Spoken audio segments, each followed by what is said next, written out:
யாழ் சமையல் அன்பு உள்ளங்களுக்கு இனிய நேர வணக்கம். இன்றைக்கு நாங்கள் பழங்களை வச்சு ஃப்ரூட் சாலட் செய்ய போகிறோம். வாங்கோ பார்ப்போம். அன்னாசி பழம், மாம்பழம், வாழைப்பழம், பப்பாப்பழம், பால், கொஞ்சம் உப்பு தேவை, சீனி, கஸ்டர்ட் பவுடர் இவ்வளோதான் இதுக்கு தேவை. இப்போ பரவலாக எல்லா பழமும் எடுக்கக்கூடியதாக இருக்குது. அவன் இந்த பழங்களை வச்சு நாங்கள் செய்ய போகிறோம்.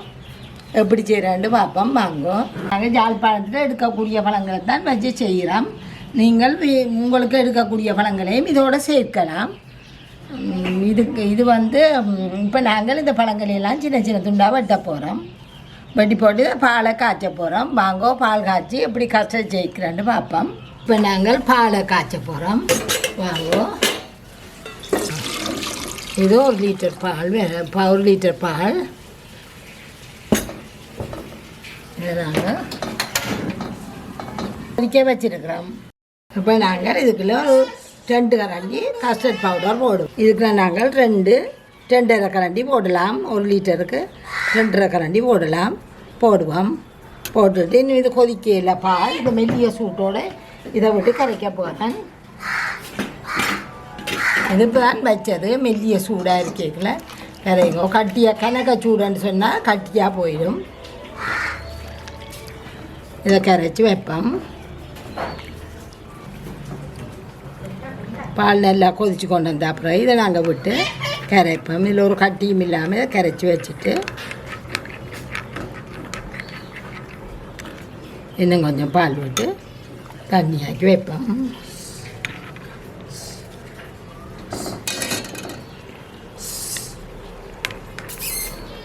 இப்போ நாங்கள் இதை கரைச்சி வச்சுட்டோம்.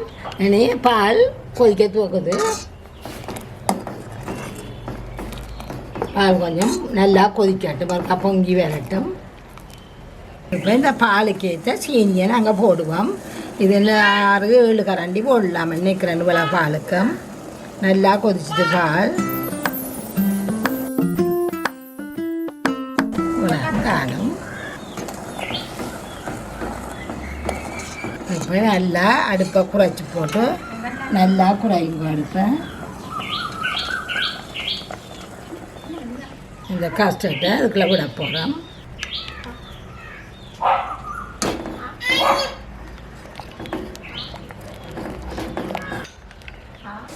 ஒரு கொதிக்க அப்படியே ஊற்றி விட போகிறோம். கொதிச்சுட்டு இதை அப்படியே நிப்பாட்டி போட்டு நல்லா பரவலான ஒரு சட்டியில் விட்டுட்டு நல்லா ஆறணும். ஆறின பிறகு இது ஐஸ் பட்டியில் அப்படியே வையுங்கோ.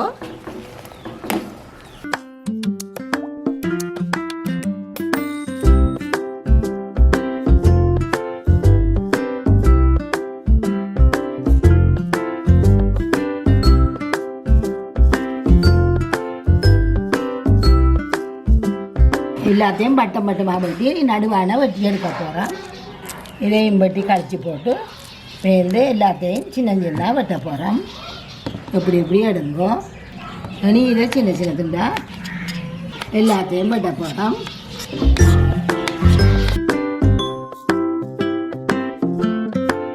நாங்கள் இப்போ அன்னாசி பழம் வெட்டி முடிஞ்சுது. பப்பாப்பழம் வெட்ட போகிறோம்.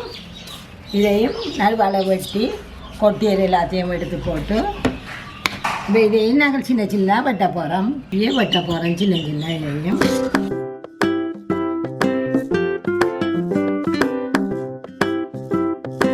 நாங்கள் 2 பழம் வெட்டி போட்டோம். அன்னாசி பழமும் பப்பாசி பழமும் இனி வாழைப்பழம் வெட்ட போகிறோம். அதையும் வெட்டி போட போகிறோம். இப்போ நாங்கள் வாழைப்பழங்களை வெட்டி போட போகிறோம். எல்லா வாழைப்பழமும் வெட்டி முடிஞ்சோடனே நாங்கள் அதுக்கு மேலே கொஞ்சம் தேசி பொடி புளிஞ்சு விட போகிறோம். இந்த வாழைப்பழம் கொஞ்சம் கறுக்கிறது, அதுக்காக உடனே அந்த வாழைப்பழத்துக்கு மேலால் கொஞ்சம் பழம் தேசி புளி விட போகிறோம். இப்போ நாங்கள் இந்த வாழைப்பழமும் போட்டுட்டோம். இப்போ இதுக்குள்ள 3 பழம் வந்துட்டுது. அன்னாசி பழம், பப்பாப்பழம், வாழைப்பழம். இப்போ நாங்கள் இந்த வாழைப்பழத்துக்கு மேலால் அப்படியே தேசி பொடியை புளிஞ்சு விட போகிறோம். பரவலாக கொஞ்சம் வாழைப்பழம் நாங்கள் மற்ற பழங்கள் வெட்டுறதுக்கு இடையில் கறக்க பார்க்கும். அதுக்கிடையில் நாங்கள் இதை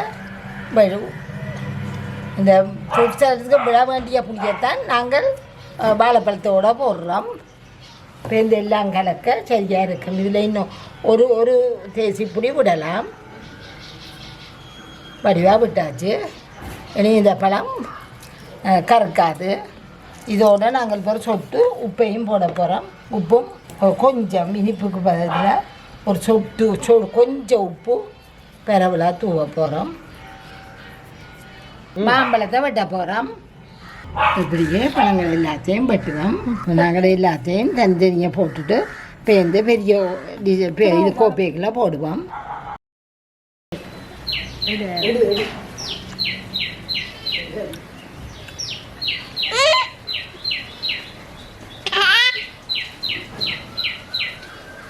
போட்டு விடவா?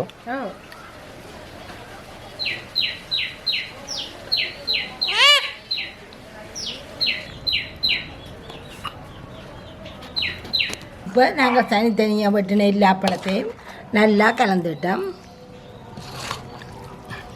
இப்போ கஸ்டர்டையும் காய்ச்சி அதையும் நல்லா ஆற விட்டுட்டோம். இப்போ இதையும் ஒரு சட்டிக்குள்ள வச்சு ஐஸ் பட்டிக்குள்ள வையுங்கோ. இதையும் ஐஸ் பட்டிக்குள்ள வையுங்கோ. இது நீங்கள் எப்போ சாப்பிட்றீங்களோ அப்போ வெளியில் எடுக்கலாம். இதையும் குளிர விட்டுட்டு பேர்ந்து ரெண்டையும் கலந்து பரிமாறணும். இப்போ 6 மணி நேரத்துக்கு முதல் நாங்கள் இந்த கஸ்டர்டையும் கரைச்சி பழங்களையும் ஐஸ் பட்டிக்குள்ள வச்சுருந்தோம். நாங்கள் எல்லாம் நல்லா குளிருது. இதுவும் கட்டியாக வந்திருக்கு. இன்னும் கூட நேரம் வச்சுங்கன்னா இன்னும் கட்டியாக வரும். இதை நாங்கள் கலந்துட்டு திரும்பவும் ஐஸ் பட்டிக்குள்ள வச்ச மாட்டேன். கப்புகளுக்குள்ள விட்டுட்டு கலந்து பார்ப்போம். எல்லாத்தையும் உங்களுக்கு அளவானதாக ஊற்றி போட்டு மிச்சத்தை வைக்கலாம்.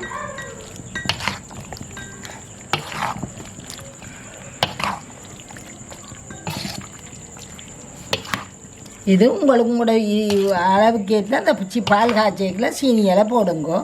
நாங்கள் எங்களுக்கு கொஞ்சம் சீனி பழங்களும் இனிப்பண்டபடியாக கொஞ்சம் சீனியாக குறைச்ச நாங்கள்.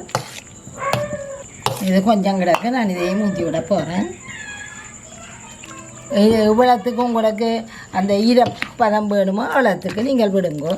இப்போ நாங்கள் இதை கப்பு எல்லாம் ஊற்றி போட்டு திரும்ப கொண்டே ஐஸ் பட்டிக்குள்ள வைப்போம். வச்சா இன்னும் கொஞ்சம் இறுக்கமாயும் நல்லாயும் இருக்கும். இந்த ஆக்களுக்கு குடுக்கல எடுத்து கொடுப்போம். இதை கொண்டு ஐஸ் பட்டிக்குள்ள வச்சுட்டு குடிக்கலாம். இப்போ இந்த பதத்துலேயும் நீங்கள் குளிர்ந்தோண்டு தான் இருக்குது. இந்த பதத்துலேயும் நீங்கள் இதை குடிக்கலாம். ஐஸ் பட்டிக்குள்ள வச்சும் குடிக்கலாம். இதே மாதிரி நீங்களும் செய்யுங்க. இப்படியே வரும். இந்த கஸ்டர்ட் பவுடர் கொஞ்சம் திக்காக இருக்குது. நான் அதான் 2.5 கரண்டி போட்டுனான். கொஞ்சம் இது குறைஞ்சுதாண்டா அந்த திக்னஸ் உங்களுக்கு வரையில்லைன்னு சொன்னால், கட்டியாக வரையில்லைன்னு சொன்னால் நீங்கள் கஸ்டர்ட் பவுடர்ன்ற அளவாக கூட்டுங்கோ.